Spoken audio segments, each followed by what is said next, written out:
Hi everybody, welcome or welcome back. Again, Happy New Year. It's actually December 31st as I am filming this. Today, as you probably know, we're talking about the psychology of cosmetic procedures, specifically what scientific studies have to say about the types of people that get cosmetic procedures and the psychological effects. If you're unfamiliar with me, I'm Anna. I am a clinical psychology doctoral candidate, and so I will only be looking at peer-reviewed journal articles. References will all be in this description box below, so check that out if you want to read them on your own. And after I walk you through the studies that I looked at, I'll tell you about how I personally make sense of these findings, and so stick around for that. Either way, before we get started, no judgment here. If you are or aren't someone that does cosmetic procedures, I honestly do not care. I'm just looking at the scientific literature on this to help you make the most empowered choice for yourself. So first, let's talk about the people who get cosmetic procedures. Why do people say that they get cosmetic procedures? Typically, it's because they desire an improved appearance and the benefits of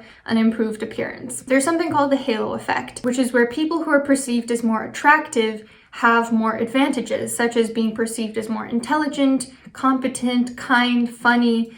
You think of it. And of course, I do think there's a limit to this. I think after a certain point of attractiveness, most people tend to veer more into envy than into actually liking the person, but that's another story. But people with distorted self-image want to fix problems that others do not perceive.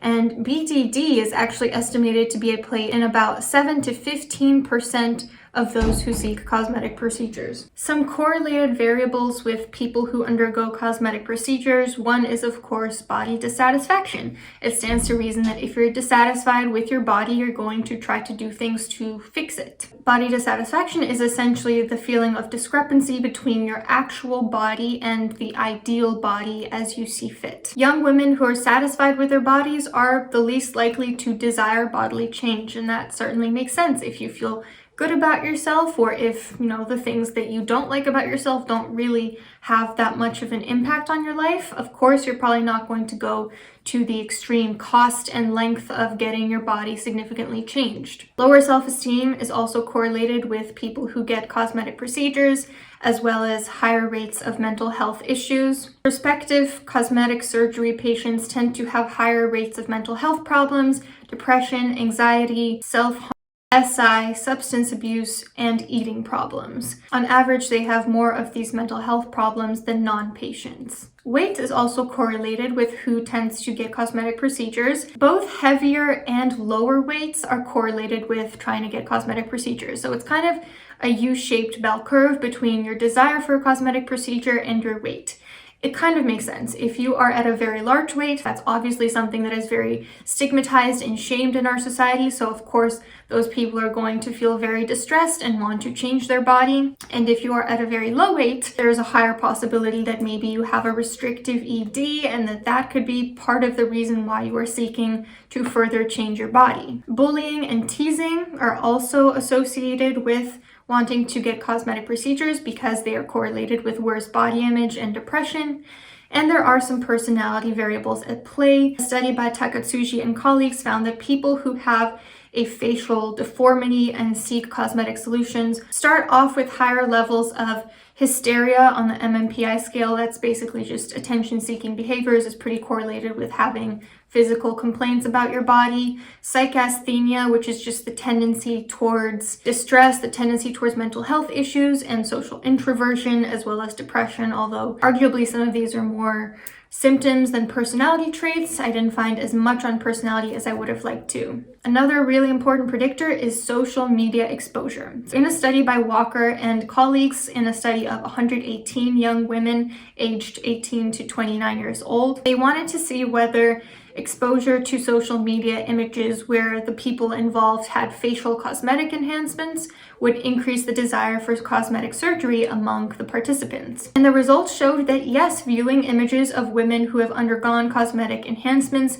did cause the women who saw that to also be more prone to seeking cosmetic enhancements. And this was especially true if they spent a significant amount of time on social media, if they followed a lot of accounts, and if they were less satisfied with their appearance. In conclusion, how can we make sense of this? Women who are unsatisfied with their appearance and spend a lot of time on social media, especially looking at images of surgerized women, have a higher chance of seeking cosmetic procedures themselves. It kind of makes sense. If you have a daughter or, a young woman that you care about, it's probably wise to talk about the risks of surrounding yourself with unnatural beauty standards. I say unnatural because some people say unrealistic is a stigmatizing word because a body can't be unrealistic if someone has it.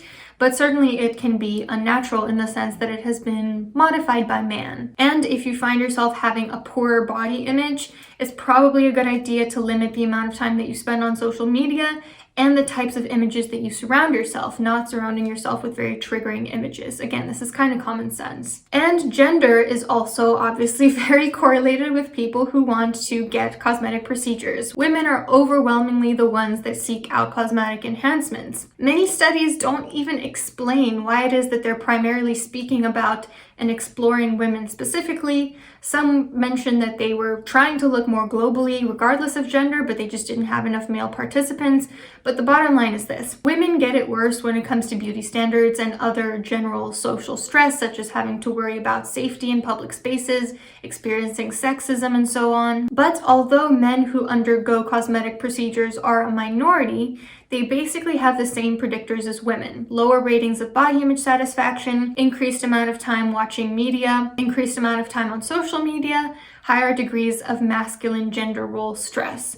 So anytime someone is very preoccupied with being either very feminine or very masculine, that is usually sometimes a warning flag that something's going to go wrong. Because in these very rigid gender roles, if you deviate even slightly from what's accepted of you, there's a lot of shame associated with that. So in general, I think it's pretty healthy for people to not super strongly identify with a gender role. So that was all about the types of people that go into cosmetic enhancements, and now let's talk a little bit about the effects of these procedures. Do they make things worse or better? People who get these procedures tend to report improved psychological well-being and greater appearance satisfaction for up to 5 years afterwards. It definitely depends based on what they've actually had done. For instance, if you've heard of breast implant illness, it's a very serious condition where your body rejects the implants, resulting in serious symptoms such as fatigue, hair loss, difficulties breathing, poor memory, depression, insomnia,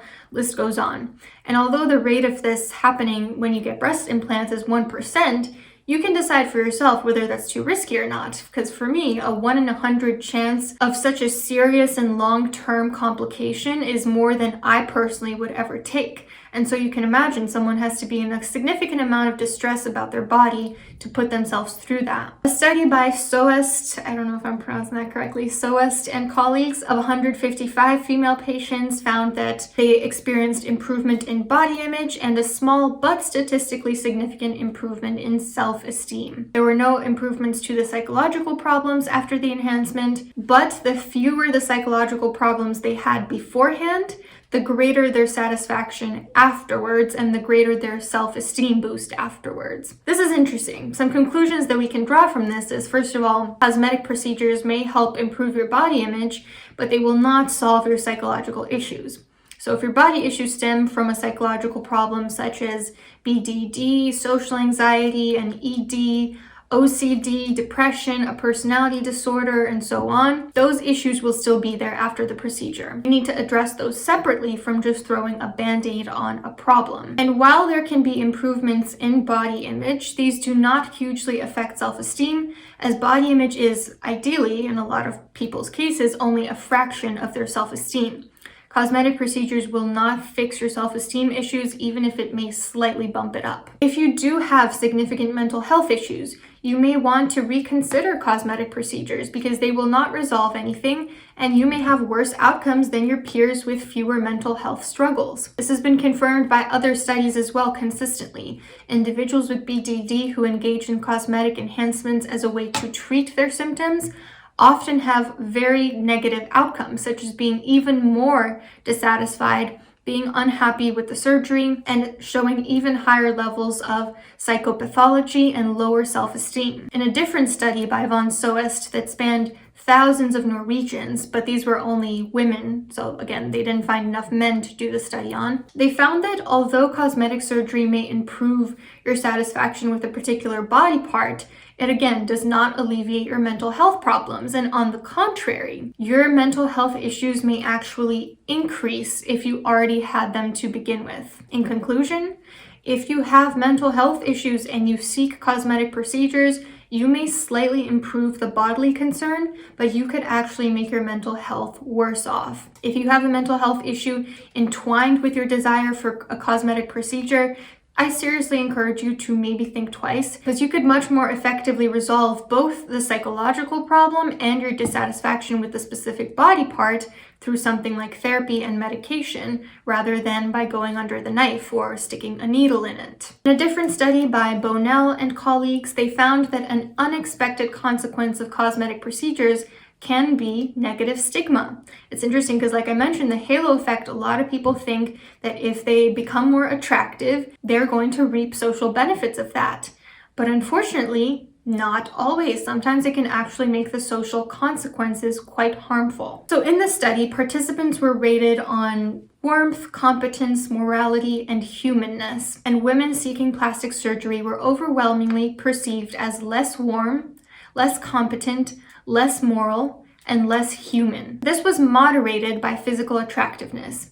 So attractive women in particular were viewed as more favorably for getting plastic surgery, while unattractive individuals were not judged for seeking plastic surgery. The researchers talked about how this is essentially an issue of empathy. People have more empathy for women who are perceived as unattractive and want to change this about themselves. But women who are already attractive and want to further enhance that, they get a lot of hate for that. Conclusions of this study: if you are seeking a cosmetic procedure, you should be aware that people may judge you for it, resulting in negative psychosocial outcomes for you where you might expect positive ones. If people see you as less warm and competent, this could affect your work life, your self-esteem, your interpersonal relationships.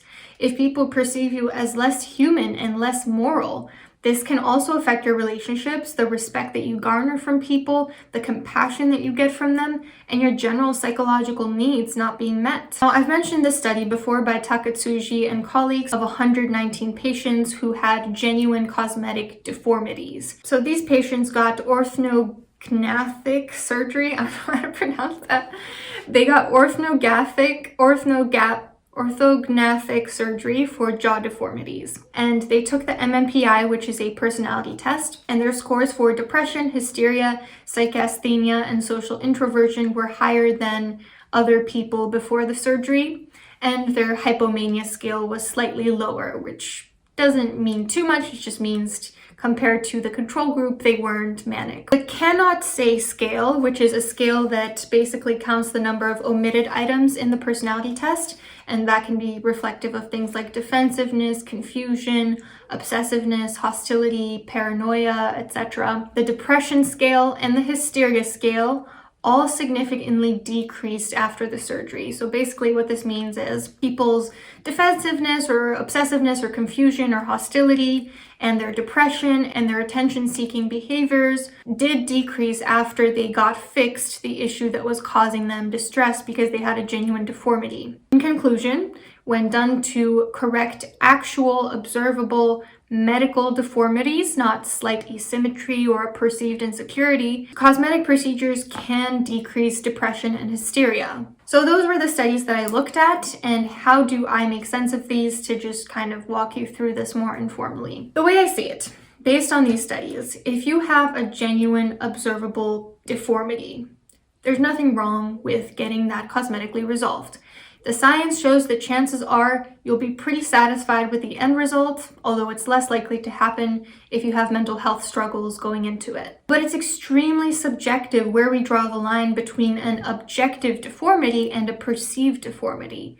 People with obsessive, self-critical, self-loathing, anxious, depressed tendencies, and consequently people with trauma history, because trauma is usually a precipitant in all these different things, see issues where there are none. And resolving those issues will not actually resolve the core problem. Cosmetic procedures will at best solve specific complaints, but not the overall problem. And at worst, they may actually worsen your mental health issues.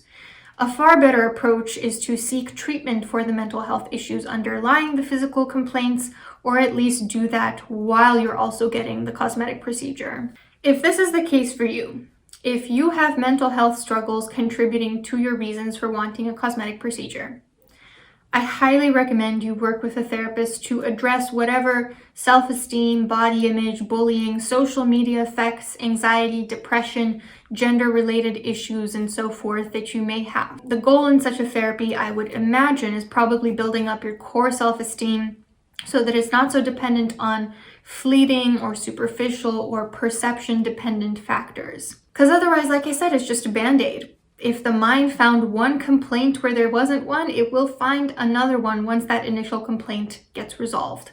Let's say that you hate your nose and then you get a nose job. For people with body dysmorphic tendencies, sure, let's say that issue is resolved, but next you might hate your arms or fixate on your lips or your cheeks or your chin or your jaw or any body part. Honestly, there is no limit to how small and seemingly unimportant or how objectively normal a body part looks for someone who will obsess over it. The limit does not exist. The issue is not the cosmetic procedure itself. I'm not trying to demonize cosmetic procedures by any means, but the fact that when people are going into these cosmetic procedures, their underlying issues are often going unaddressed. But sometimes the issue is the cosmetic procedure itself, because the more we expose ourselves to people who have gotten cosmetic procedures who have unnatural body standards, science shows those people viewing those types of images are going to feel like shit, and they're going to want to do the same thing. It's a cycle that perpetuates itself, and we have to ask ourselves whether we want to take the easy road and make it worse for our successors and possibly ourselves, or to take the hard road and ultimately make it easier for both ourselves and other people. But I understand that that's a very personal decision with a lot of personal factors, and no one has the right to tell another person what they can or cannot do with their body. So no judgment here for whatever you choose to do. And if you are one of the many people who cosmetic procedures just kind of dissipates your personal insecurity for, good for you. But you also have to be aware that it won't make people like you more. Because oftentimes people go into this thinking that they're going to get more of the halo effect, they're going to get better outcomes. And unfortunately what happens is that they realize people don't like me more. I still have the same issues. I still have the same interpersonal conflict. I'm not doing better at work. I'm not doing better in love. This will not fix whatever your deeper complaint is. So just keep that in mind. Hope this was helpful for you. If it was, interacting with this video would really help me get boosted in the algorithm, just trying to be real here. And I hope you have a great rest of your week.